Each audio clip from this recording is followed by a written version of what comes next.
Hello guys, I'm Anupma and welcome to my channel and Count Accountancy with Anupma. It's a one-stop destination for learning and exploring accountancy. Guys, हमने अपने पिछले video में देखा था कि is accountancy a difficult subject and why to study accounting. आज की video में मैं आपको बताने वाली हूँ कि what is accounting all about. Accounting का ओरिजिन क्या है, अकाउंटिंग कब शुरू हुई और अकाउंटिंग और अकाउंटेंसी के बीच में क्या डिफरेंस है। क्या अकाउंटिंग और अकाउंटेंसी सेम चीज़ है? तो गैस आज का वीडियो शुरू करते हैं, लेकिन उससे पहले एक छोटी सी रिक्वेस्ट है कि अगर आपको मेरा ये वीडियो पसंद आए तो आप लाइक करिएगा, और अगर आप मेरे चैनल पे नए हैं तो प्लीज़ सब्सक्राइब ज़रूर करिएगा। आप अपने कमेंट्स कमेंट बॉक्स में दे सकते हैं, और मुझे बहुत अच्छा लगेगा अगर आप लोग अपने सजेशंस दें। और आप बेल आइकन दबाना मत भूलिएगा, क्योंकि बेल आइकन दबाने पर जैसे ही मेरा कोई नया वीडियो अपलोड होगा तो आपके पास सबसे पहले नोटिफिकेशन जाएगा।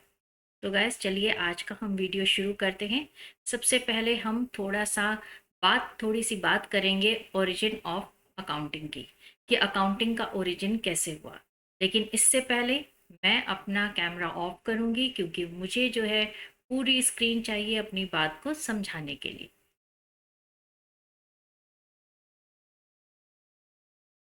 तो गैस हम सबसे पहले ले रहे हैं कि what is the origin of accounting. देखिए, अकाउंटिंग जो है वो बहुत पहले से चला आ रहा है। जब कहा जाता है कि जब से मनी का इन्वेंशन हुआ है, जब से पैसे का इन्वेंशन हुआ है, पैसे का लेन देन शुरू हुआ है, और तब से जो है पैसे का लेन देन को रिकॉर्ड करने के लिए अकाउंटिंग की जाती रही है। तो अगर अकाउंटिंग की हम बात करें तो अकाउंटिंग जो है एंशियंट मेसोपोटामिया में, यानी प्राचीन मेसोपोटामिया में इसका जन्म हुआ था। और कहा जाता है कि जो मॉडर्न अकाउंटिंग प्रिंसिपल्स हैं उनकी नींव जो है आज से हजारों साल पहले एंशियंट मेसोपोटामिया में, यानी कि प्राचीन मेसोपोटामिया में रख दी गई थी। बाद में इसको जो है रोमन्स ने इन प्रिंसिपल्स को कंपाइल किया या ऑर्गेनाइज किया। तो जो रोमन्स हैं उन्होंने एंशियंट सिस्टम ऑफ अकाउंटिंग को बाद में ऑर्गेनाइज किया। इसके बाद जो आते हैं वो है हमारे 1494। 1494 में लुका पचोली, जो कि एक इटालियन मैथमेटिशियन थे और ये लियोनार्डो दा विंची के सहायक भी रहे हैं। इन्होंने जो है डबल एंट्री बुक कीपिंग की नींव रखी, और इन्होंने पहली बार डेबिट और क्रेडिट का कंसेप्ट दुनिया को दिया। इनके इसी काम के लिए इनको फादर ऑफ अकाउंटिंग भी कहा जाता है। गैस 18 सेंचुरी में जब इंडस्ट्रियल रिवॉल्यूशन हुआ तो उस समय बिजनेस का फॉर्म एकदम से बदल गया। यानी पहले जहां पर छोटे छोटे बिजनेस हुआ करते थे वहां पर अब बड़ी बड़ी कंपनीज एस्टेब्लिश होने लगी, और कंपनी में लाखों लोगों का, हजारों लोगों का पैसा लगता था। तो धीरे धीरे हुआ ये कि कंपनी का जो फॉर्म है या जो बिजनेस का फॉर्म है वो एकदम से चेंज हो गया। और इस नए सर्कमस्टांसेस या नए परिवेश के अकॉर्डिंग जो अकाउंटिंग है उसमें भी चेंजेस किए गए।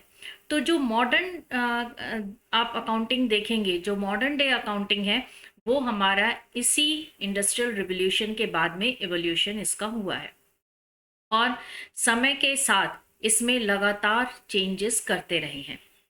चलिए, ये तो था अकाउंटिंग की एक ब्रीफ हिस्ट्री। अब हम लेते हैं व्हाट इज अकाउंटिंग, कि अकाउंटिंग एक्चुअल में है क्या। तो accounting is the system of identification of business transactions of financial nature,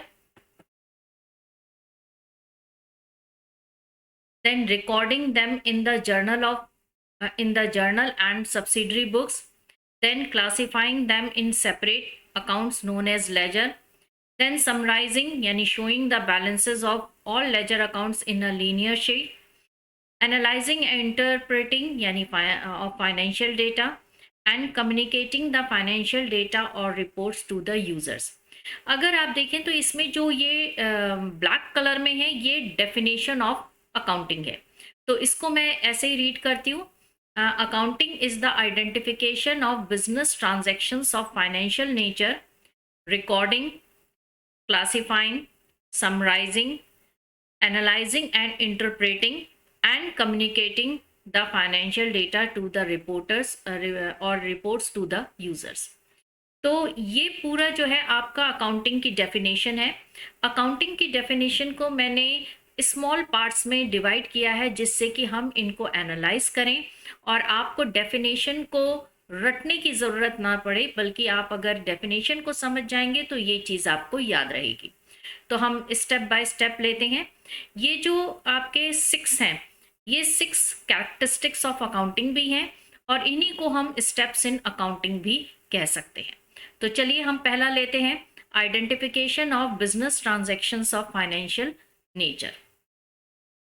इसका मतलब ये है कि हम अकाउंटिंग बुक्स में सिर्फ उन्हीं ट्रांजैक्शंस और इवेंट्स को रिकॉर्ड करेंगे जो कि उस बिजनेस से रिलेटेड है और जिसे मनी में मेजर कर सकते हैं या जिसे हम पैसे में जो है शो कर सकते हैं या पैसे में दिखा सकते हैं।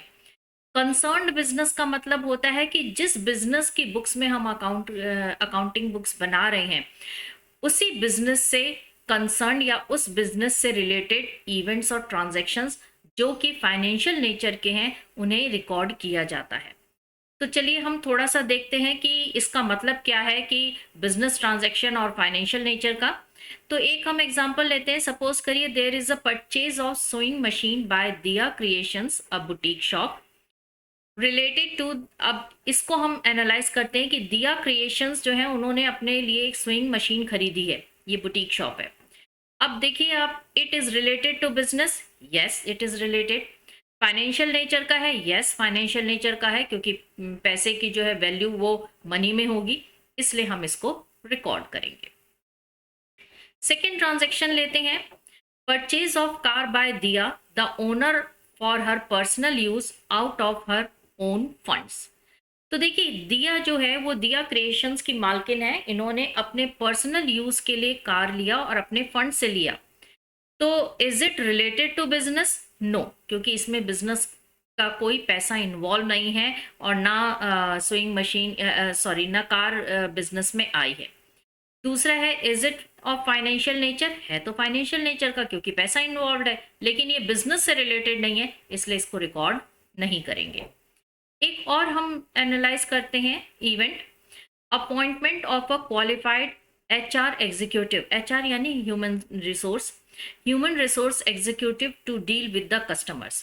देखिए ये एक बहुत ही इंपॉर्टेंट इवेंट होता है, क्योंकि जब अच्छा एचआर होता है तो वो वर्कर्स के साथ डील करता है और उसके साथ एक कॉर्डियल रिलेशनशिप बना के रखता है, जिससे कि वर्कर्स मोटिवेटेड रहते हैं और उनकी प्रोडक्टिविटी भी हाई होती है।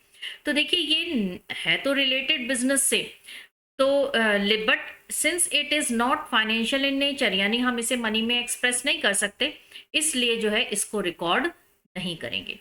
तो पहला हमने देखा कि हम उन बिजनेस ट्रांजैक्शंस को आइडेंटिफाई करते हैं या पहचानते हैं जो कि फाइनेंशियल नेचर के हैं या जिन्हें हम मनी में एक्सप्रेस कर सकते हैं। जो नेक्स्ट हमारा आता है वो है recording of financial transaction of business in the journal and subsidiary books. अब क्या होता है कि हम जो फाइनेंशियल ट्रांजैक्शंस हमने आइडेंटिफाई किए हैं, अब हम उन्हें रिकॉर्ड करते हैं जर्नल में और सब्सिडरी बुक्स में। जर्नल सब्सिडरी बुक्स आप आगे पढ़ेंगे। इसमें हम रिकॉर्डिंग कैसे करते हैं? इन क्रोनोलॉजिकल ऑर्डर, मीन्स हम इसमें डेट वाइज एंट्री करते हैं। जो आज के ट्रांजैक्शंस है उन्हें आज ही रिकॉर्ड कर लिया जाएगा, कल के ट्रांजैक्शंस को फिर कल किया जाएगा। यानी कोई भी काम हम आगे नहीं छोड़ते कि 2-3 दिन या 4 दिन का हम इकट्ठा कर लें फिर करेंगे, हम डेट वाइज उसमें एंट्री करते हैं। अब इसके साथ एक चीज और जरूरी है कि जो भी ट्रांजैक्शंस आप बुक्स में रिकॉर्ड करेंगे उनके सपोर्ट में आपके पास जेन्युइन रिटन डॉक्यूमेंट होने चाहिए, जो कि ये एविडेंस प्रोवाइड करें, जो इस बात को साबित करें कि हाँ एक्चुअल में ये ट्रांजैक्शंस हुए हैं। और इन रिटन डॉक्यूमेंट्स को हम कहते हैं वाउचर्स। तो every transaction must be supported by genuine written document that provides the evidence of it. These written documents are called vouchers. ये वाउचर्स बहुत इंपॉर्टेंट होते हैं। जो भी ट्रांजैक्शन रिकॉर्ड करेंगे उनके सपोर्ट में एक डॉक्यूमेंट होना चाहिए जो ये साबित करे कि हाँ जी ये ट्रांजैक्शन हुआ है।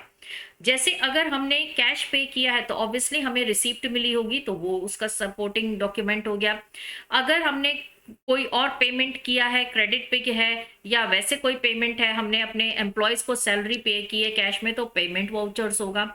ऐसे ही अगर मनी ट्रांसफ़र हुआ है तो ट्रांसफ़र वाउचर होगा, डेबिट नोट, क्रेडिट नोट, ये सब जो है वाउचर्स ही होते हैं, जो आप आगे पढ़ेंगे। तो हमारा सेकंड क्या हुआ, सबसे पहले हमने बिज़नेस ट्रांज़ैक्शंस जो फाइनेंशियल नेचर के थे उन्हें आइडेंटिफ़ाई किया। सेकंड, हमने उन्हें जर्नल और सब्सिडरी बुक्स में रिकॉर्ड किया। अब तीसरा काम आता है, वो है क्लासिफाइंग का।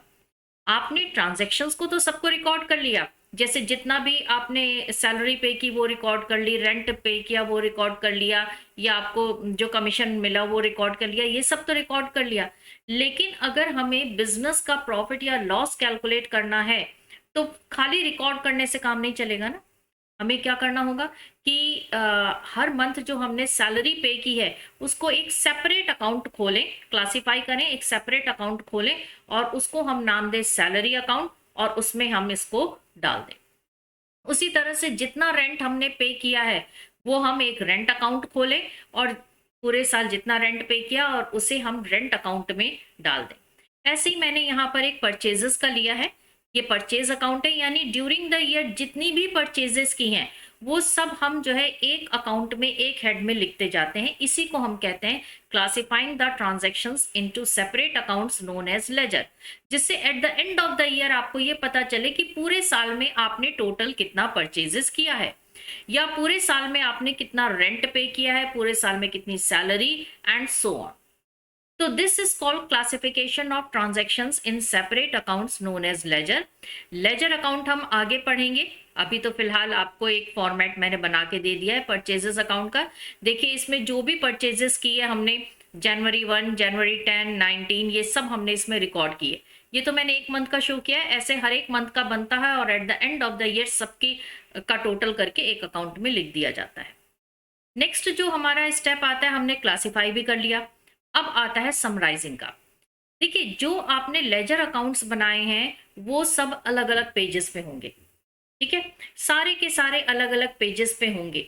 अब अगर आपको प्रॉफिट या लॉस कैलकुलेट करना है तो आपको देखना पड़ेगा जी परचेजेस कहाँ है, तो आप पहले परचेज के लिए लेजर खोलोगे, परचेज बुक देखोगे कि परचेज में लास्ट में इतना बैलेंस था।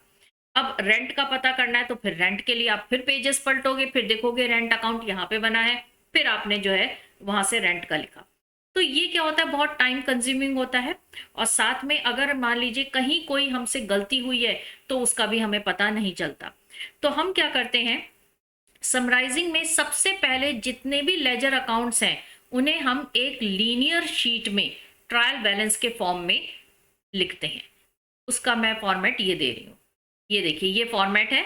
इसमें एक ही शीट पे सब कुछ आ गया, कैश भी आ गया, accounts receivable, supplies, equipment, accounts payable, ये सब कुछ सेम शीट पे आ गया। इससे क्या होता है कि अब आपको जब ट्रेडिंग और प्रॉफिट एंड लॉस अकाउंट बनाना होगा तो आपके पास ये सब कुछ शो किया हुआ है एक ही पेज पे, और एक ही पेज को देख करके आप आगे का फर्दर काम कर सकते हैं। तो ट्रायल बैलेंस बनाने के बाद ट्रेडिंग और प्रॉफिट एंड लॉस अकाउंट बनाया जाता है, जिससे कि हमें ये पता चल सके कि बिजनेस ने कितना प्रॉफिट अर्न किया है, या अगर कोई लॉस है तो कितना लॉस सफर किया है। और साथ में बैलेंस शीट बनाई जाती है जिससे ये पता चल सके कि असेट्स और लायबिलिटीज की पोजीशन बिजनेस की क्या है, यानी eight the end of the year business के पास कितनी असेट्स हैं, कितनी लायबिलिटीज हैं, तो उससे टोटल फाइनेंशियल पोजीशन हमें बिजनेस की पता चलती है। तो गाइज अभी हमने देखा कि सबसे पहले तो हम क्या करते हैं, identification of business transactions of financial nature. Then second हमने किया recording of transactions in the journal and subsidiary books.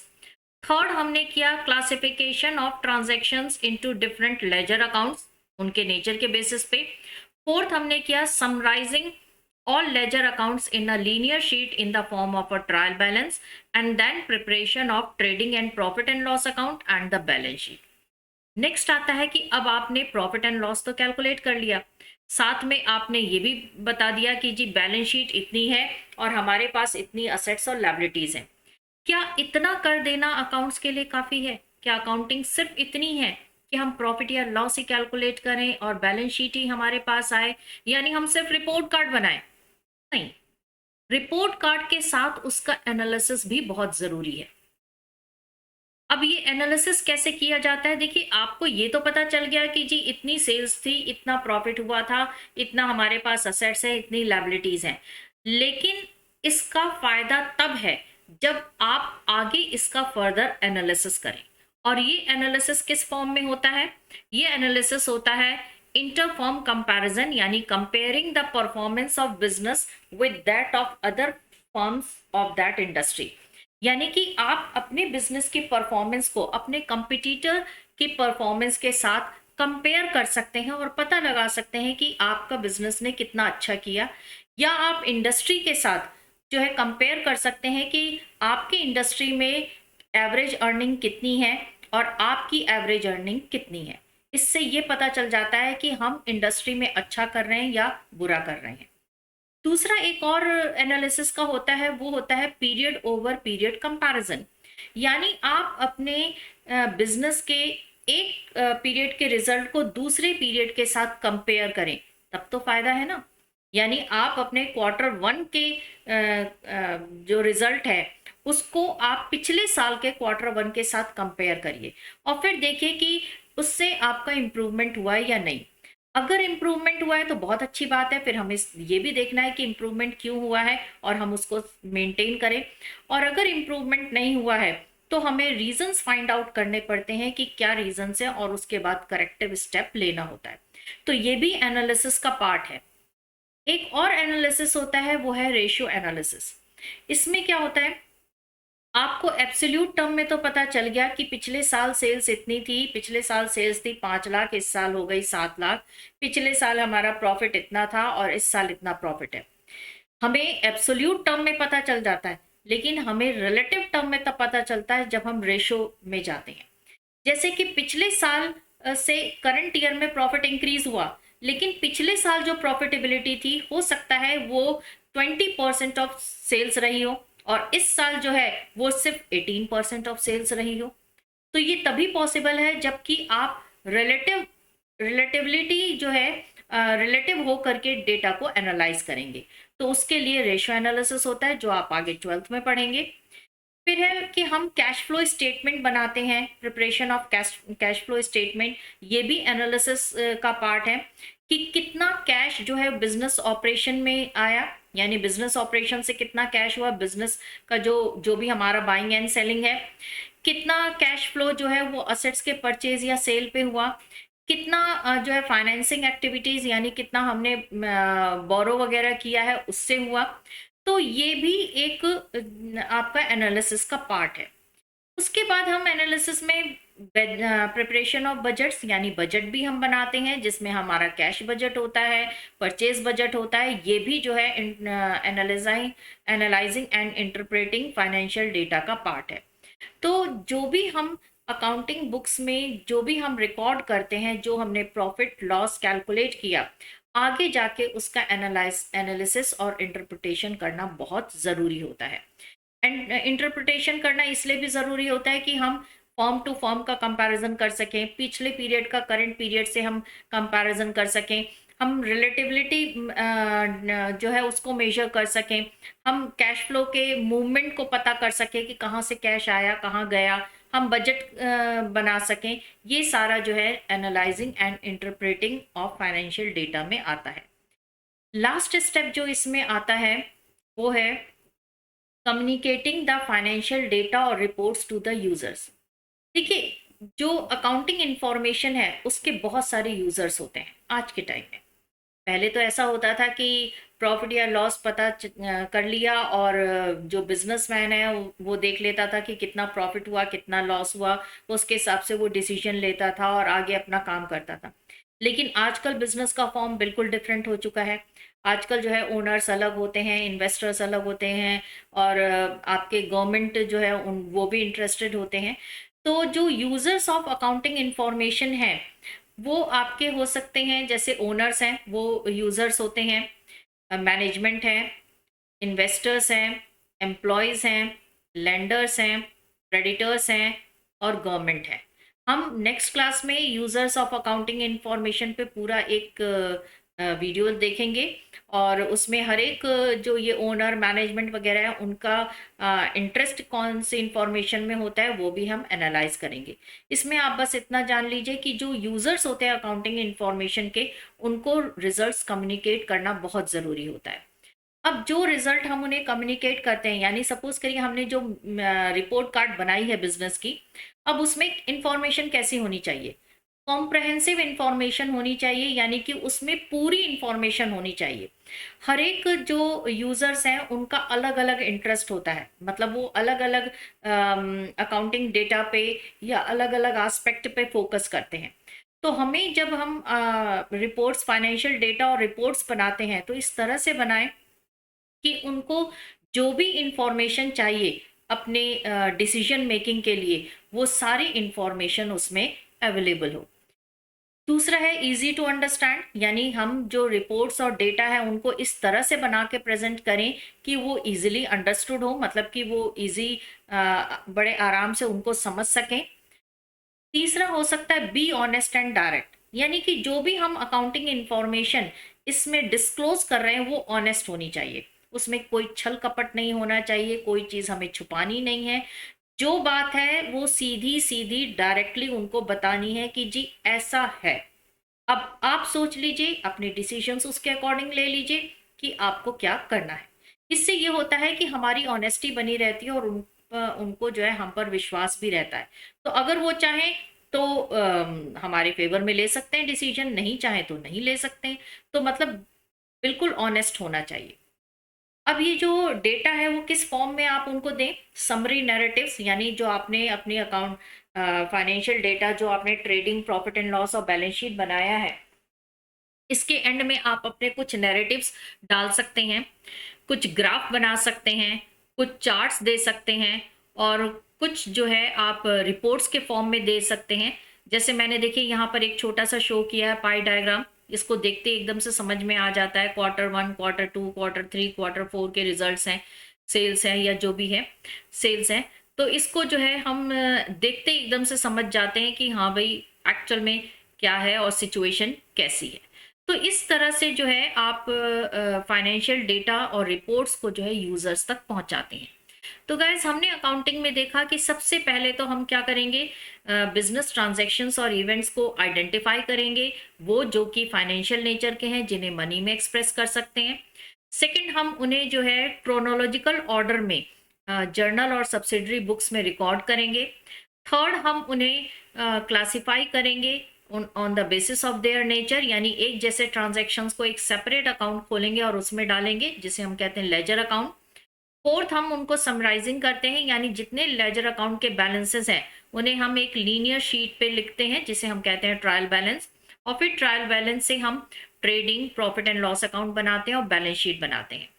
इसके बाद हम जो है इनका जो भी हमने ये अकाउंटिंग डेटा कंपाइल किया है, हमने जो अकाउंटिंग बुक्स बनाई हैं, जो भी हमने अभी फाइनेंशियल स्टेटमेंट्स और पोजीशन स्टेटमेंट बनाए हैं, इनका एनालिसिस और इंटरप्रिटेशन किया जाता है। एनालिसिस और इंटरप्रिटेशन में मैंने आपको बताया ईयर टू ईयर कंपैरिजन करना, कंपैरेटिव स्टेटमेंट्स बनाना, रेशियो एनालिसिस करना, ये सारा एनालिसिस एंड इंटरप्रिटेशन में आता है। और लास्ट में हम जो ये फाइनेंशियल डेटा या रिपोर्ट्स हैं वो यूजर्स तक पहुंचाते हैं, क्योंकि अल्टीमेटली हमारा मेन ऑब्जेक्टिव तो यही है। नो डाउट हमारा ऑब्जेक्टिव तो ये भी है कि प्रॉफिट या लॉस हुआ है या नहीं हुआ है, लेकिन ओनर और बहुत सारे लोग इसमें इंटरेस्टेड होते हैं। तो इनको सबको ये सारी इंफॉर्मेशन पहुंचाना और इस वे में पहुंचाना कि वो सब इजीली समझ सकें, ये बहुत इंपॉर्टेंट है। तो गैस आपने देखा कि अकाउंटिंग जो है उसका पूरा मतलब क्या है। अब हम लेते हैं बुक कीपिंग। देखिए, बुक कीपिंग जो अकाउंटिंग के पहले जो 3 पार्ट्स हैं, जिसमें है आपका identification of business transactions of financial nature, recording them in journal and subsidiary books and classifying them into ledger account, ये वाला जो काम है वो आता है बुक कीपिंग में। बुक कीपिंग का मतलब होता है keeping of books of account. ये काम जो है ये कोई भी पर्सन कर सकता है जिसे डेबिट और क्रेडिट की नॉलेज है, यानी जिसे डबल एंट्री बुक्स कीपिंग की नॉलेज है, वो इजीली ये काम कर सकता है। इसके बाद है आपका अकाउंटिंग। अकाउंटिंग में जो है ये बुक कीपिंग तो इंक्लूडेड होता ही है, हमने पहले पढ़ा था ना, 6 स्टेप्स पढ़े थे। तो 3 स्टेप्स, जो फर्स्ट के 3 स्टेप्स हैं वो तो है बुक कीपिंग, तो बुक कीपिंग तो इंक्लूडेड है ही। उसके साथ समराइजिंग ऑफ फाइनेंशियल डेटा, यानी कि ट्रायल बैलेंस बनाना, trading and profit and loss account बनाना, वो एनालिसिस एंड इंटरप्रिटेशन, यानी उनका एनालिसिस और इंटरप्रिटेशन, जिसमें हम लेते हैं कंपैरेटिव बैलेंस शीट है, रेशियो एनालिसिस है, कैश फ्लो स्टेटमेंट है या कैश बजट है, ये सारा। And communicating them to the various stakeholders, और जो आपके अकाउंटिंग इंफॉर्मेशन के जो वेरियस यूजर्स हैं उन तक इनको कम्युनिकेट करना, ये पूरा बनता है क्या, अकाउंटिंग। तो बुक कीपिंग जो है वो अकाउंटिंग के फर्स्ट 3 स्टेजेस है, और अकाउंटिंग जो है वो फर्स्ट 3 स्टेजेस के साथ 4th 5th 6th स्टेज भी है, यानी अकाउंटिंग जो है वो बुक कीपिंग से बड़ा है, और अकाउंटिंग के अंदर बुक कीपिंग भी आता है। अब आता है व्हाट इज अकाउंटेंसी। देखिए, accountancy is the study of principles that guide the creation and use of financial records, यानी कि अकाउंटेंसी में वो प्रिंसिपल्स दिए गए हैं, ये एक आपका डिसिप्लिन है, ये एक इट इज द डिसिप्लिन जिस विच comprises the principles that guide the creation and use of financial records, कि फाइनेंशियल रिकॉर्ड्स को कैसे बनाना है, कैसे यूज करना है, उसकी टेक्निक, उसके प्रिंसिपल्स, ये सब अकाउंटेंसी में दिए हुए हैं। तो बेसिकली अकाउंटिंग जो है वो क्या होता है कि that is a framework which accountant used to do accounting work. So accountant, bookkeepers and auditors need to use these principles while doing their job. तो ये अकाउंटेंसी जो है वो अकाउंटिंग को एक फ्रेमवर्क देता है कि जिसमें जो है अकाउंटेंट अपना अकाउंटिंग वर्क करते हैं, यानी रिकॉर्डिंग, क्लासिफाइंग और वो सब, कैसे डेटा को रिकॉर्ड करना है, किन प्रिंसिपल्स पे को ध्यान में रखना है रिकॉर्ड करते समय, आपको कौन कौन से टेक्निक्स को फॉलो करनी है, ये सारा अकाउंटेंसी में बताया जाता है। तो जो भी अकाउंटेंट्स हैं, बुक कीपर्स हैं या ऑडिटर्स हैं, वो सब इन प्रिंसिपल्स को फॉलो करते हैं, और इसीलिए अकाउंटेंसी जो है वो ज़्यादा वाइड है। लेकिन इन जनरल अकाउंटिंग और अकाउंटेंसी को इंटरचेंजेबली यूज किया जाता है, यानी बिगनर्स, आप लोग 11th क्लास में अकाउंटिंग और अकाउंटेंसी को इंटरचेंजेबली यूज कर सकते हैं। वैसे अकाउंटेंसी काफी बड़ा है, अकाउंटिंग उसके अंदर आता है और बुक कीपिंग उसके अंदर आता है, जैसे कि इसमें शो किया गया है।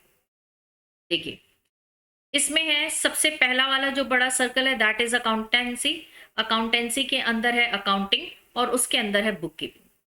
बुक कीपिंग क्या है? बुक कीपिंग, जैसे मैंने आपको बताया, it is the primary stage of accounting involving identifying, measuring, recording and classifying of financial transactions, यानी पहले 3 स्टेप्स अकाउंटिंग के। Next is accounting. अकाउंटिंग क्या है? Accounting is it includes bookkeeping, bookkeeping भी होता है इसमें, summarising, interpreting and communicating the financial data. Then comes accountancy. Accountancy क्या है? Accountancy is a systematic knowledge of principles and techniques of accounting. तो gas, हमने देखा कि अकाउंटेंसी जो है वो काफ़ी वाइड है, ये एक तरह का डिसिप्लिन है जिसमें कि अकाउंटिंग और बुक कीपिंग के सारे रूल्स, रेगुलेशंस, प्रिंसिपल्स वगैरह दिए हुए हैं। लेकिन बिगनर्स जो है वो अकाउंटेंसी और अकाउंटिंग को इंटरचेंजेबली यूज़ कर सकते हैं। तो गैस, आज का वीडियो हम यहीं पे ख़त्म करते हैं। Thank you so much. Thank you for watching this video. और अगर आपको ये वीडियो पसंद आया हो तो प्लीज़ लाइक ज़रूर करिएगा, और आप अपने और कमेंट बॉक्स में आप अपने कमेंट्स भी दे सकते हैं। आपको मेरा चैनल पसंद आया हो तो प्लीज़ ज़रूर सब्सक्राइब करिए और बेल आइकन दबाना मत भूलिएगा, जिससे कि मेरे जो भी वीडियोस होंगे, जो भी वीडियोस अपलोड होंगे वो सब, उसका नोटिफिकेशन आपके पास पहुंच जाएगा। And stay tuned for the next video on users of accounting information. Thank you so much, guys. Thank you. Bye bye and take care and happy learning.